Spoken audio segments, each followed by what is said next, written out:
Okay, hello everyone. My name is Josh Bongard. I'm the instructor for the online robotics course called Ludobots, and I'm also the instructor for the University of Vermont course CS206, Evolutionary Robotics. This is office hours, which will be running between now and 4 p.m. Eastern Standard Time. For those of you that are new to Twitch, you can ask a question in the chat window at any time, and assuming it has something to do with robotics or AI, I will do my best to answer it. So please go ahead and ask any questions you have. Until I receive any questions, I'm happy to talk a little bit about the course and robotics or the work going on here in the lab. So while we're waiting for a question, I think we have three different communities joining us today. We have the University of Vermont students that are taking my evolutionary robotics class. If any of them have a question, I'd be happy to answer it. We also have students out there on the web that are following my online course called Ludobots, which you should be able to see here.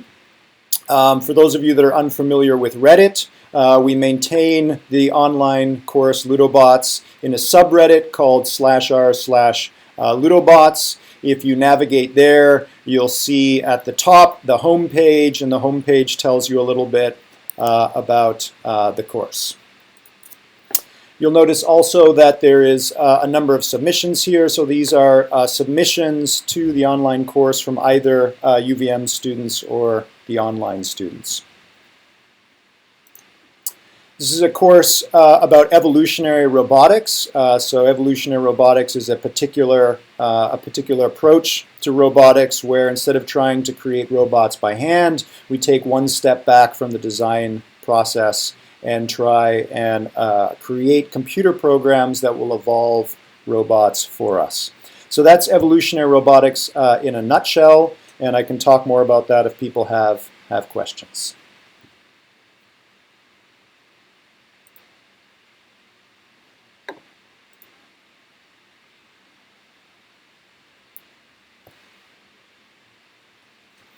Okay, while we're waiting, I'll walk you a little bit through the course. So again, for those of you that are working on the online course, you can find us at reddit.com/r/Ludobots. Click on the home page here, and when you click on the home page here, you'll find a number of resources.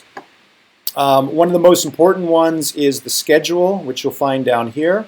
So if you click on schedule, it will take you to a Google Doc that lays out everything we're doing in the course. So you'll see that the course started last Tuesday.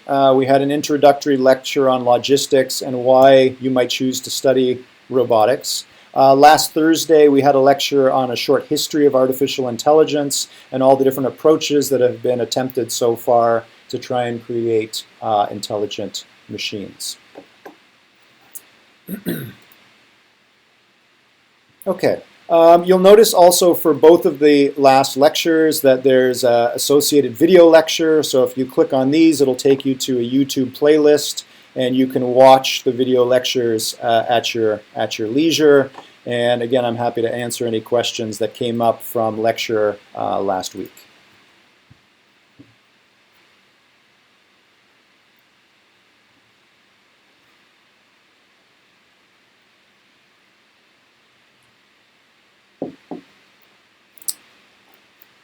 Okay, let's talk about the programming project. So a big component, the biggest component of this course is a series of 10 weekly programming assignments. So if you have a look on the schedule here, you can see assignment 1 is now available, as is assignment 2. And in these assignments, you're going to be creating your own evolutionary robotics simulation. So at the end, you should have something that looks like this. This is actually a video from a research project from a few years back, and what you're watching is a snapshot partway through an evolutionary process. So what is this evolutionary process? Well, this is a simulation going on inside a computer. That computer maintains a population of virtual robots. The computer simulates those robots. In some cases, it simulates those robots one after the other in a virtual environment. In this case, you can see that there are multiple robots being evolved together. And the computer then measures the fitness of each robot in the population. So robots that travel a little bit further in this case than other robots survive, and those that stop moving or get tied up in this traffic jam down here have a lower fitness and are deleted from the population. And these two survivors, the computer takes those, copies them, and when it copies them, it introduces slight random changes. So, and then evaluates those new robots and repeats this process over time. And if you're lucky, the computer will start to evolve robots that get better and better over time. Okay, I see that we have a question. I'll just copy it down here. So why does gradient descent not work? Why does gradient descent not work well in optimizing robot bodies? So this is a question about gradient descent. So for those of you familiar with machine learning, there's a lot of excitement in the last few years around a particular kind of machine learning method known as deep learning. And deep learning works by following a gradient or finding a path towards better and better solutions to your problem. The assumption in most gradient descent methods is that there is a path from one step to the next, where each step you get a little bit better at the task. Imagine you're standing at the base of a mountain and you want to climb the mountain, and you can see that there are perfectly chiseled steps in the mountain where every step will take you closer to the peak of that mountain.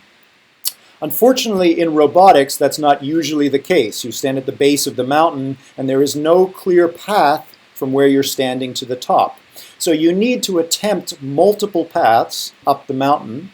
In other words, you need to have a population of solutions, or in our case, a population of robots, and they try different paths or different solutions to the problem. And if we're lucky, evolution, by working in this parallel manner, will find some way to get to the top of the mountain, otherwise known as the global optimum. Okay. So I think I will pause from answering that conceptual question. I see that we now have a practical question, so let me address that. I'll just keep a record here of the questions that I've tackled so far.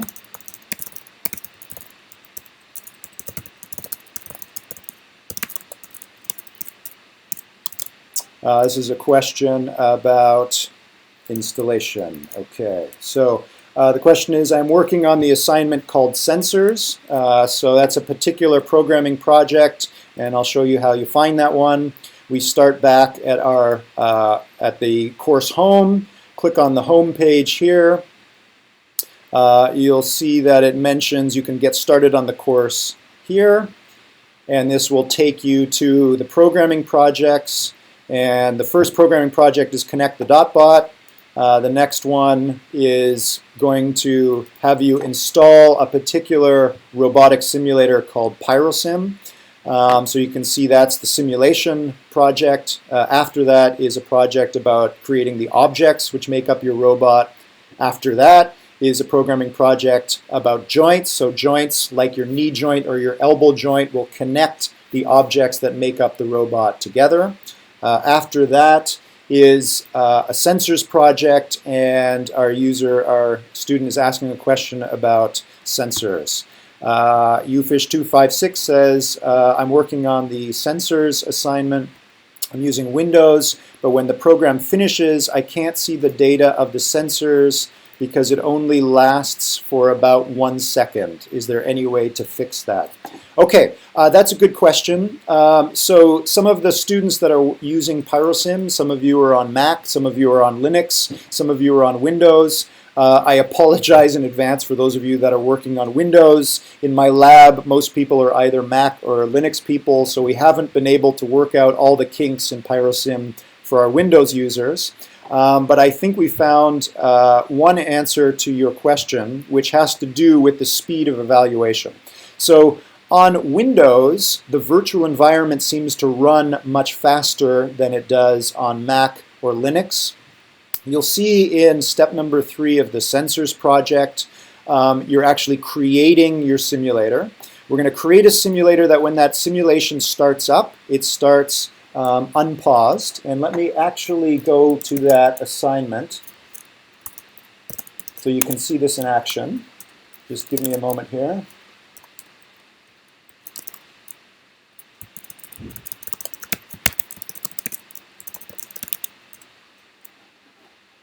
Okay, so this is the sensors assignment. So I've just started up my PyroSim simulator, and I've started it not play paused equals false, but play pause equals true. So when my simulator starts, it's in paused mode, and when I unpause it, we can see this simulation in action. Okay, the question, as you can see from UFish here, is the program finishes. I can't get the data because it only lasts for about 1 second. You'll notice that the second argument when you create the simulator is the evaluation time. So UFish, what I would suggest you do is take evaluation time there and change it to run much longer. So let me show you a little bit of my code here. Hopefully you can see this okay. So I would suggest you change eval time so that the evaluation doesn't last just for 10 time steps, but lasts for 1,000 time steps. Should run a little bit longer. If that's still not long enough, lengthen your evaluation period to 10,000 time steps. Why don't you give that a try and let us know if that works, and I can come back to your question if it doesn't. Okay.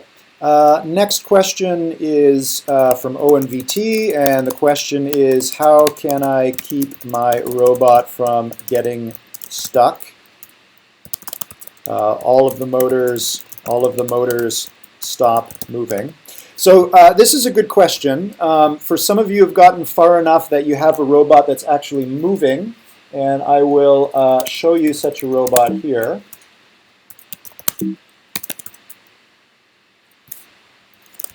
Just give me a moment. This will help clarify, I think, Owen's question. Okay, this is a project that's a little bit further along here. This is the Synapses project. And in the Synapses project here, we've come to the point where our robot starts to exhibit some behavior. So let me just run that again so you can see it in action.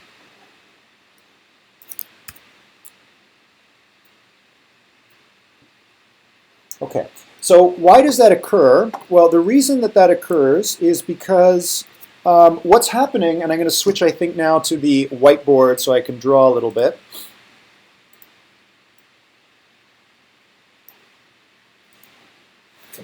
Okay. So why does a robot become stuck? Or we can turn the question around and ask, why does the robot move in the first place? Well, we have our robot here. And I'll make sure that you can see this on the screen. Okay. Okay, we've got our robot. And in the sensors project that I just talked about, you create some sensors that allow the robot to receive some input, from its environment or its virtual world. So we've got the robot's environment. The robot's sensors pick up a signal from that environment. The sensors pass information onto the robot. The robot transforms that sensor information somehow and then sends a signal to its motors, so M for motors. The motors cause the robot to move, and when the robot moves, that changes the robot's relationship to its environment. So if its relationship to the environment changes, that means the signals arriving at the sensors change, and now the robot maybe moves in a different way, and around you go. So in that scissor robot that I was just showing you, it gets a little bit of sensor information, it moves a little bit, its relationship to the environment changes, and around you go. Now in this course, what you're going to be doing is creating an artificial neural network. So I'll put up here now, I've taken our robot and I've broken it into its body, and in here its brain. Hopefully you can see that. The sensor signals are actually fed into what's known as an artificial neural network, or ANN. An ANN is made up of a number of models of neurons, not unlike the neurons in biological nervous systems. So these sensor values actually arrive at this artificial neural network. There are then connections between these neurons, or synapses. These synapses basically transform the sensory information into signals that are sent to the motors. So what's going to occur then is by changing these synapses, we can influence the way in which the robot's brain turns its sensory signals into its motor signals.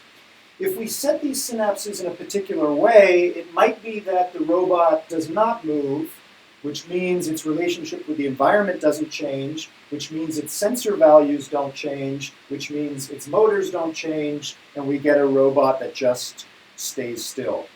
So if you're getting that situation, and you've gotten as far as the synapses project, you can go in and change some of these synapses, and your stuck robot will start moving again.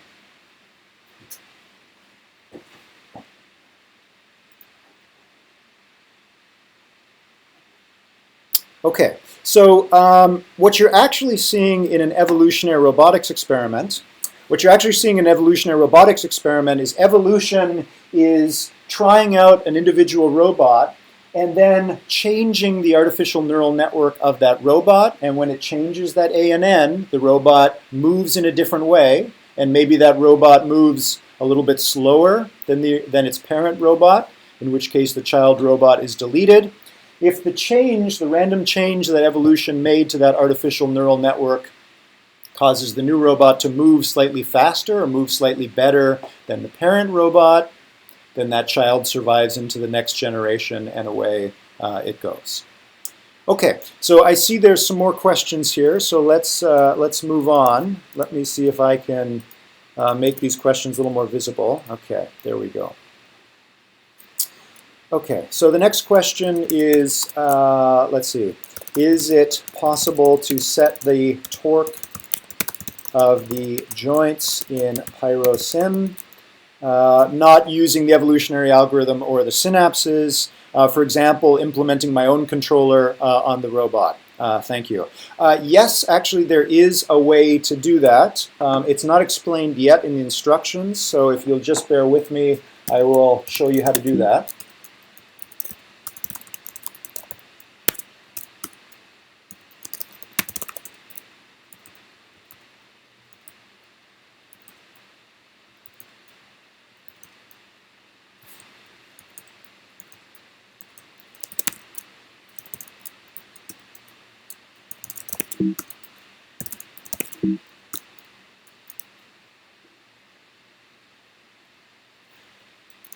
Okay, I'm going to show you now a little bit of code. So for those of you who are not comfortable with Python, you can just sit tight until we move on to the next less technical question.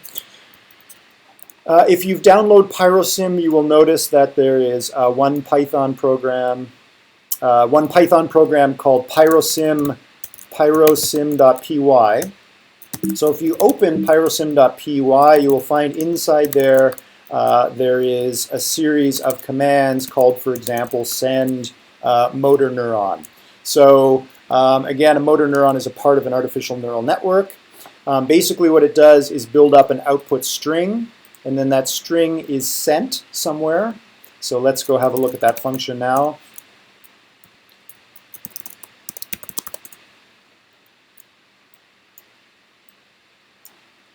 Okay, so now we start to get into the guts of PyroSim. What's actually happening is that when you create, I'm going to switch back and forth from a few programs here.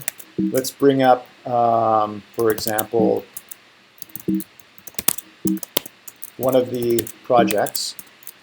When you send, for example, an object, in this case when you send a cylinder to PyroSim, it's captured by pyrosim.py and it's sent through a pipe to C code on the other side. So On the other side, you have a program called environment.cpp. So PyroSim is made up of two components. There's the Python piece that you're working with. And PyroSim, when you create your robot, is sending information across to this a C++ component, which actually creates the physics engine. So the information that's sent by pyrosim.py is captured by environment.cpp. So Reza Far, if you're comfortable with C, you can actually modify PyroSim to do what you want it to do. Open environment.cpp, and if we navigate through, you'll see there's a function in environment called read from Python. So read from Python grabs a string from pyrosim.py and then creates or influences the robot or the physics engine however you like. So Reza, to answer your question, in order to implement your own controller, you would go into pyrosim.py and you would create something like def send PID controller. You'd make a new function, and somewhere in that function you would send information across to environment.cpp, whatever information is required to define your controller. So after you've made that change to PyroSim, you go back to environment.cpp, and in environment.cpp, in read from Python, you would capture that string and interpret that data and create your controller on the C++ side. Okay, hopefully that answers your question about how do I create my own controller in PyroSim. Okay. So back to UFish here. Unfortunately, UFish is not having much luck here. So this is installation issues, Windows installation issues with PyroSim. Okay. Sorry, it didn't work. Still the same. The black windows with data quickly disappeared, even if I changed it to be 10,000. In my opinion, the data is shown only after the end of the program, so it doesn't help. So my question back to UFish is, were you able to succeed at the initial project? So were you able to create an empty simulation? And for those of you who are wondering what an empty simulation looks like, if I run empty.py, in empty.py, it's a very simple program. I create a simulator, and then I start that simulator running. That's it. If I do, you get the following. It's just an empty simulation that stays around for a few seconds and then disappears. Okay. So UFish is telling me that yes, he or she succeeded at getting the empty simulator, and now they're only seeing the black screen. So one of the things that's different about the sensors project. So let me go to the sensors project where UFish is having a problem. Is you have to make use of a new package called NumPy. So NumPy is numerical operations for Python. So when you capture sensor data from your robot, it's stored in a vector, and vectors are handled in Python using the NumPy package. So UFish, do you think you can figure out for me whether you have NumPy installed correctly? I'm thinking that perhaps you're not able to capture the sensor data from your robot because either you don't have NumPy installed on your machine, or perhaps there's another problem. So why don't you have a go at seeing if you can figure that out, and then we'll come back to your issue.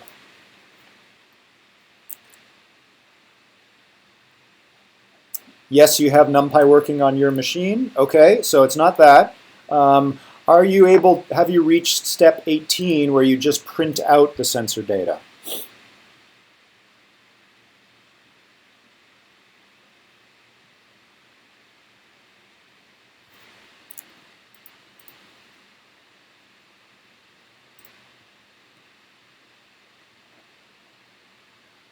Okay, so you're able to successfully print out the vector, so that means NumPy is probably working and you successfully have a vector which is stored in variable sensor data. So you're telling me that you've made it to step 29. Okay, so at step 24, you start to use a second Python program called matplotlib, and this is a program for visualizing, creating graphics or plots in Python. Have you managed to successfully install matplotlib? Meaning that when you ran your code at step 24, you did not get any error messages. Okay. Okay, list index out of range. My suggestion is to try and make sure that you can print sensor data. So see if you can replace these 4 lines in your code. So I would suggest you comment these lines out by placing a hash symbol in front of them so that you're suppressing any drawing of the sensor data. And go back to just printing the sensor data, and let's make sure that you can actually print that data out. Okay, Ufish has mentioned that he or she is using Anaconda. For those of you that are unfamiliar with Anaconda, Anaconda is a Python, is a umbrella package for Python. So this, if you download and install Anaconda, it will download and install for you not just the Python programming language, but a lot of useful packages, including NumPy and in this case, matplotlib. Okay, so Ufish is struggling with Windows installation issues here. I think we're localizing the problem to matplotlib. If anybody has any other questions, I'd be happy to try and field them while we work on this, this issue.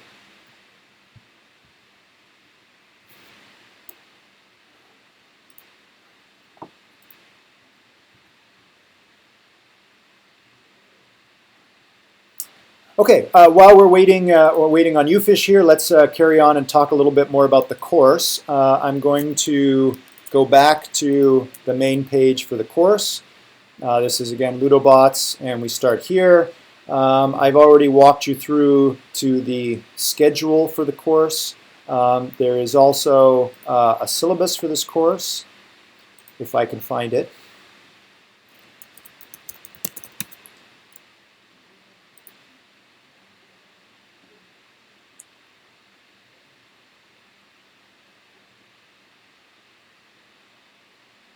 Actually, let me just bring up the link here for those of you that don't have it. I will link it back into Ludobots.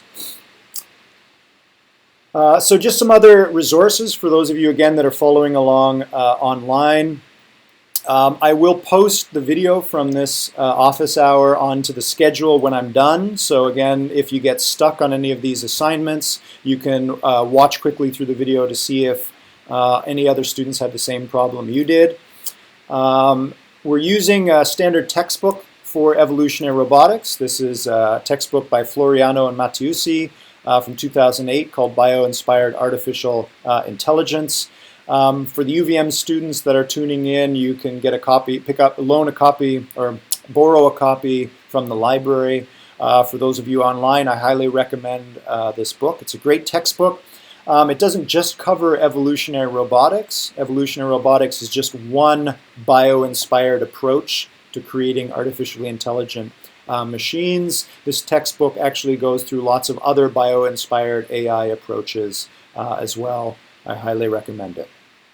Okay, let's see here. So back to Ufish's issue. As he or she said before, the window quickly disappeared, so they can't see exactly what is written.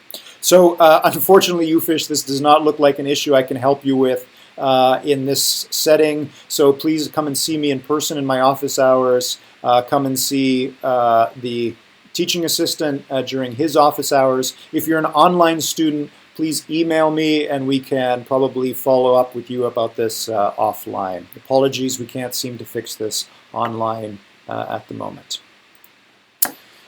Okay, speaking of emailing me after, there's lots of ways you can reach me. So you can reach me on Twitter at Dr. Josh. And you can also reach me on email at jbongard@uvm.edu. So please feel free to email me if you have specific technical questions. Some of those kinds of questions are much easier to follow along offline. Okay, so let's carry on. There's another question from Reza Far. Thank you, Dr. Josh, for answering my question. Why does the robot fall down to one side after standing up? It usually happens when the simulation time is set to 1,000. So why does my robot fall over? I believe that Reza is referring to the scissoring robot. Let me bring that one up again. Okay, this is actually a good question because it points out one of the limitations of simulated robots versus virtual robots, which is no physical robot that was built in this way would maintain its balance for very long. Let me lengthen the evaluation period. So let's go back to synapses here. I need to play my robot for 1,000 time steps, as Reza mentioned here, and let's see what happens now. Okay, so we see that we have this robot that's made up of two objects. These two objects are attached together with a single rotational joint where they meet. Again, not unlike your elbow joint or your knee joint. And this robot happily moves forward into the screen for a significant period of time. And I think Reza is right. If we go beyond that time, I'm going to run the simulation now for 2,000 time steps. We should eventually see the robot fall over. But obviously, this simulation is not a perfect mirror of reality because no robot would stay upright for so long. So PyroSim, the robot simulator, is actually built on top of an existing, there goes our robot. So PyroSim is built on top of another physics engine called ODE. This is Open Dynamics Engine. So I'll just make a note of this down here. PyroSim is built on top of Open Dynamics Engine. Open Dynamics Engine, which I'll switch to here, is a free-to-use open source physics engine.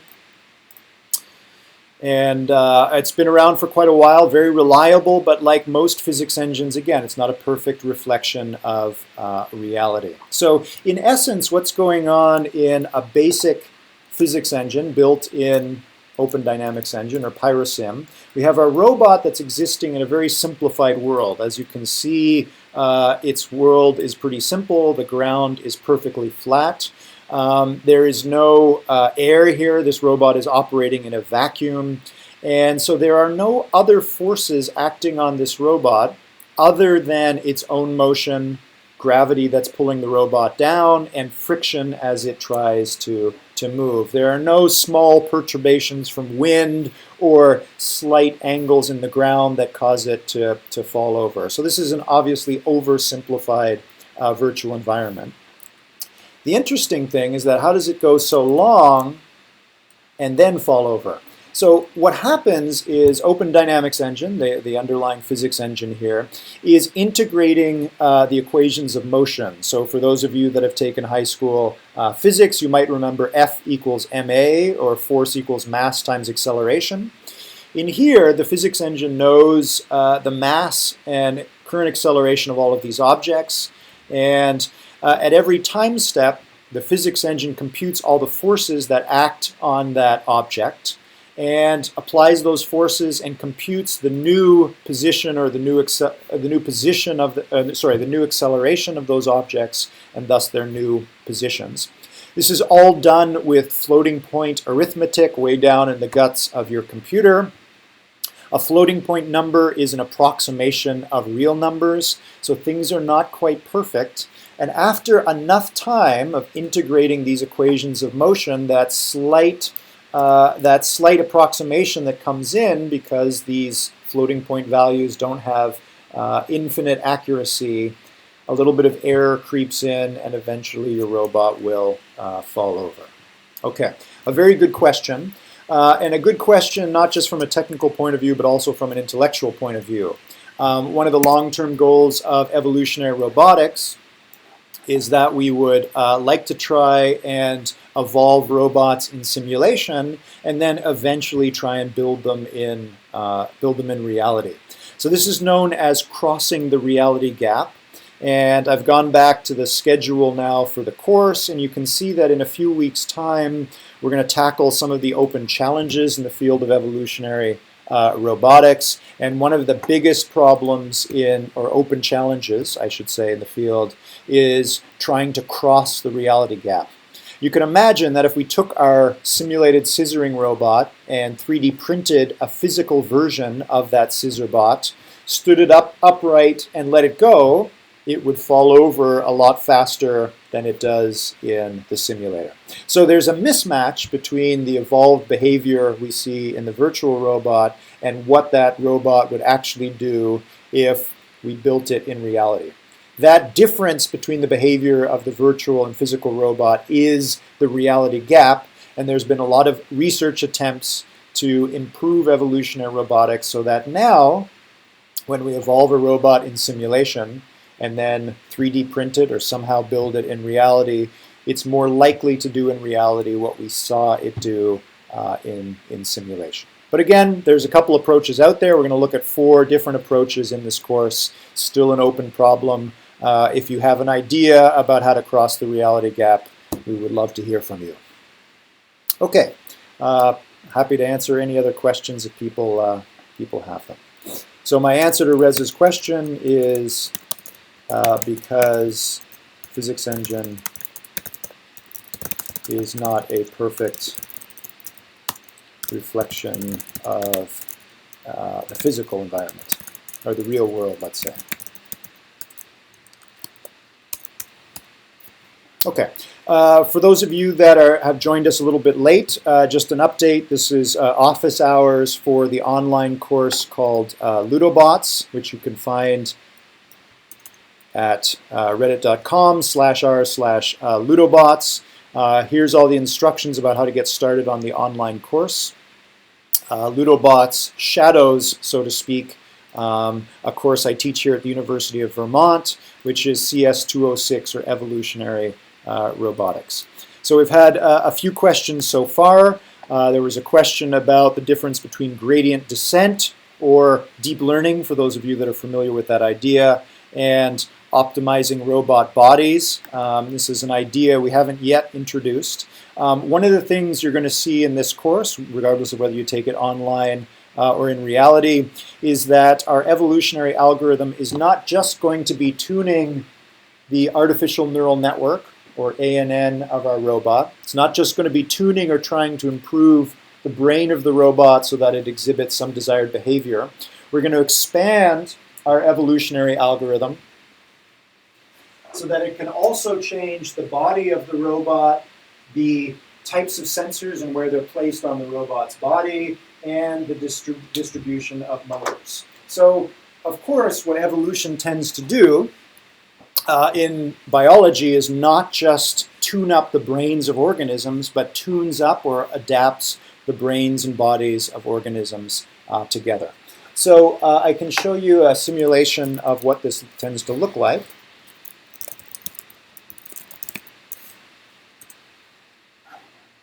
This is an admittedly old video from an old research project where, again, I created an evolutionary simulation. And this evolutionary simulation is trying to evolve robots that do something desirable. In this case, we've asked the computer to evolve robots that travel into the screen as quickly as possible. You can see here that evolution is now trying out one robot after another, and these robots have very different shapes, most of them which don't work very well at all. But from time to time, evolution happens on a solution that works, like this one that you can see here. So again, one of the things we're going to talk about in this course is how to get your evolutionary simulation to change not just the brain of your robot, but its body as well.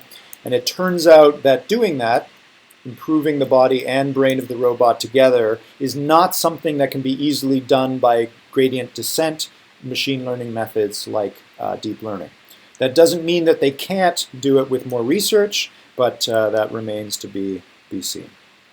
Okay, there was another question about getting some PyroSim installation issues. For those of you that are just joining us, in this course you're going to be using PyroSim, which is a Python robot simulator. It works very well for Mac and Linux users, but we're still struggling to make sure that it works for all of our Windows users. I think we were able to isolate Ufish's question here down to not an issue with PyroSim, but an issue with matplotlib, another Python library. There's another question about getting your robot unstuck. So when you're evolving robots, or you create a robot by hand, sometimes the robot just won't move. In order to do that, you need to make a change to the robot's artificial neural network. When you make a change to the artificial neural network, you make a change from the way in which the robot takes its sensor information, S, and transforms it into commands to the motors. By tinkering with that ANN, you can usually get your robot unstuck. There was another question about creating your own controllers in PyroSim. So PyroSim allows you to make your own robot, but you need, the controller is an artificial neural network. Reza wanted to create something other than an artificial neural network controller. In order to do that, you need to switch from modifying the Python side of PyroSim to the C++ side, and you need to get down pretty deep into the guts of PyroSim, but it definitely can be done. And if you're watching this video after it was taped, you can go back towards the beginning where I explained that, that process. Okay, happy to take any other questions if there are any.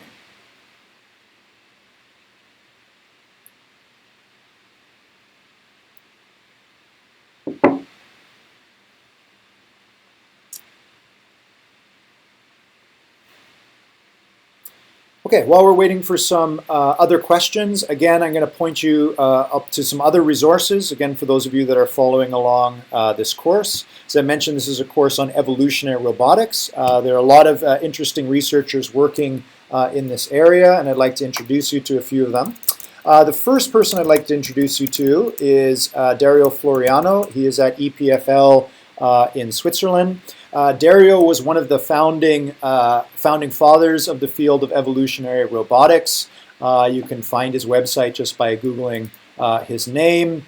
And if you follow links through to his lab, the Laboratory of Intelligent Systems, he has a list of some of the ongoing projects there and some of his research papers. He's doing some very interesting work at the moment in evolutionary robotics, and as well in the area of aerial robotics, or flying robots, and soft robots. So this is a burgeoning field in robotics in general, which is building robots that are composed of both soft and rigid components, doing some very interesting work there. So if you're looking to learn more about evolutionary robotics, definitely check out Dario Floriano's Laboratory of Intelligent Systems.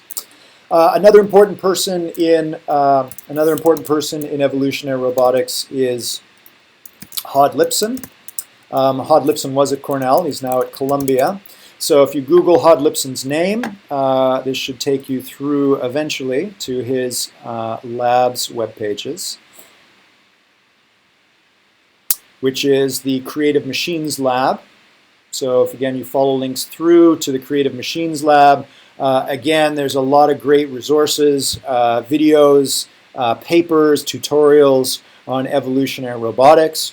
Hod's group is particularly well known for pioneering a lot of the first do-it-yourself 3D printers. One of Professor Lipson's goals is to fully automate the design and manufacture of robots. So can we actually 3D print a robot that walks out of the printer? Okay. There's a question here from Derry. Derry, I apologize. The settings on the chat window, it doesn't allow you to copy and paste URLs. Your question is again about Windows installation on PyroSim. Could we get a new build of something? It appears it was built in debug mode on VC++.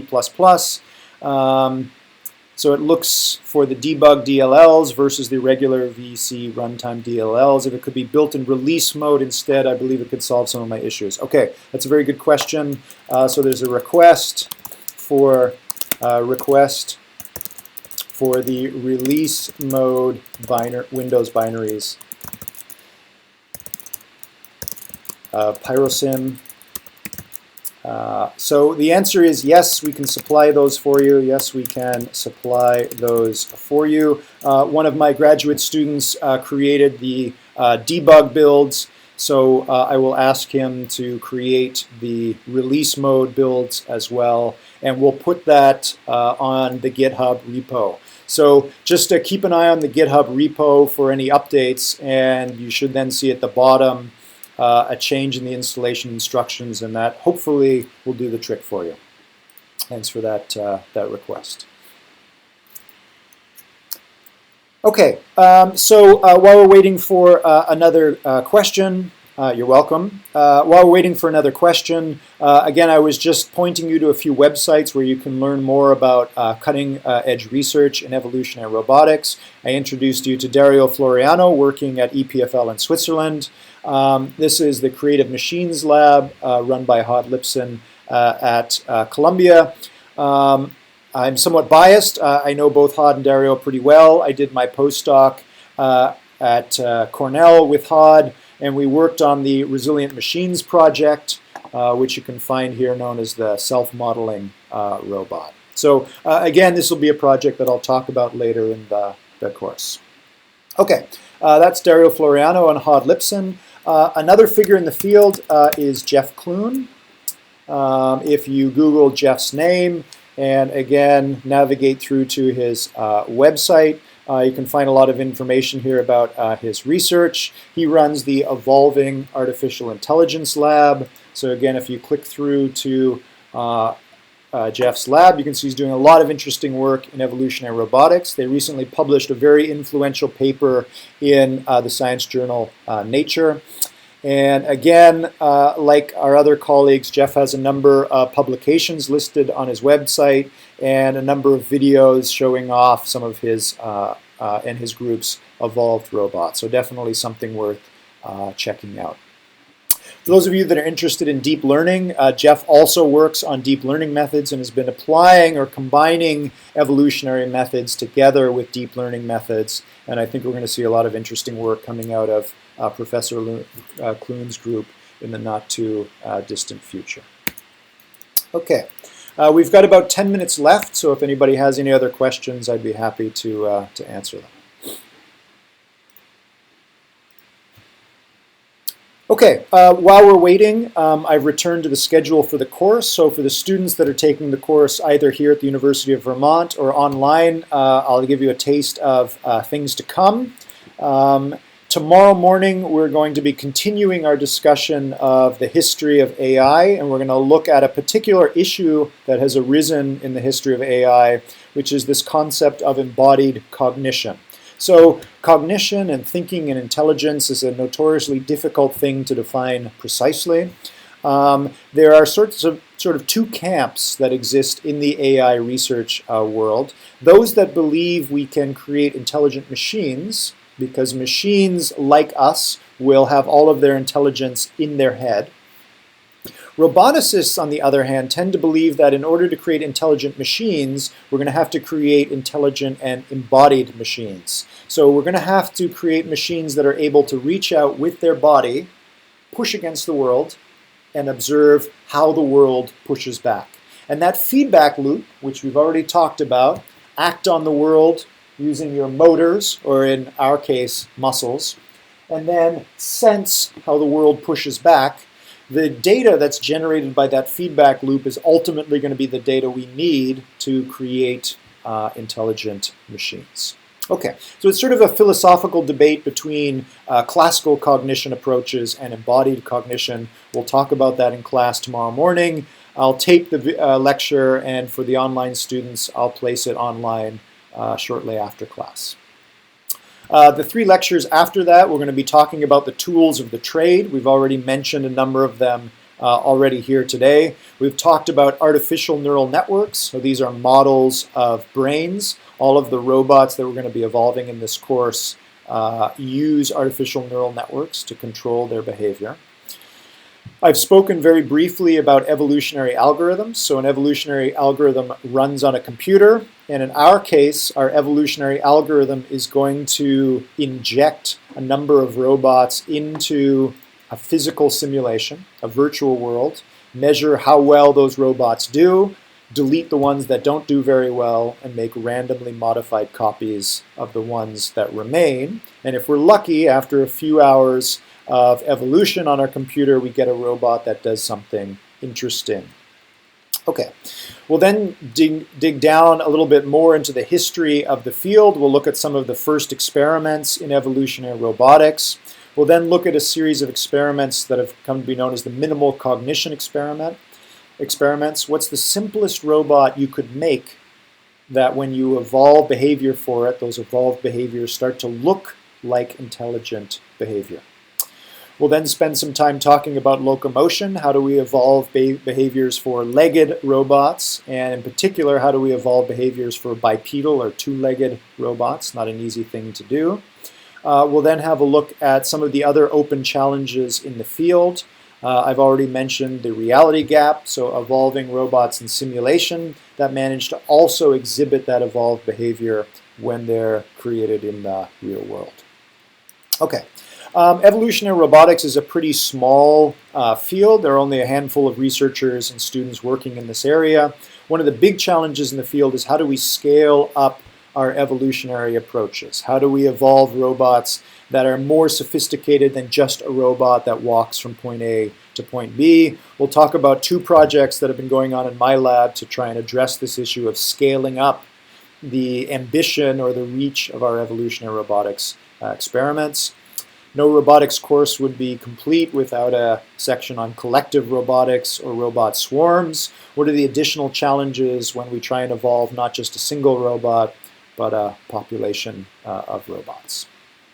Okay, we'll end the course with a series of experiments where the investigators tried to evolve both the body and brains of robots. So we come up with something we want the robots to do, but we don't presuppose what those robots are going to look like, and we let evolution try and find the shape and the brains of those robots, of robots to succeed at the task we've set for them.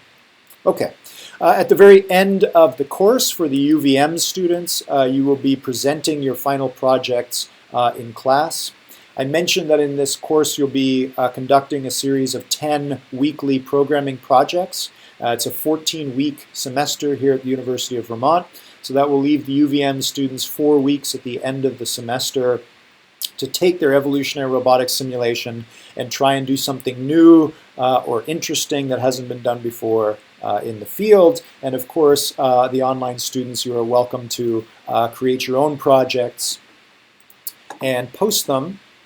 Post links to your projects here on the online course. So we're hoping that you do so, and we're hoping to see some really interesting projects at the end of the 14 weeks. So speaking of the 14 weeks, again, that's the semester here at UVM, but for the online students, there's no grading in this course, so you're free to go as fast or as slowly as you like through the lecture material and the projects. And if you can't join us this semester, anytime you have some free time, you can join the course by simply clicking here and getting started on the projects and working through them at your own pace.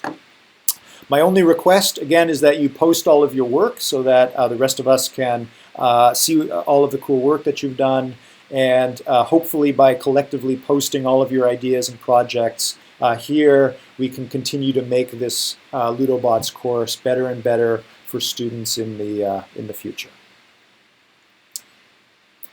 Okay, I think since there are no more questions, we only have a few minutes left, so I think this will probably be a good place to stop.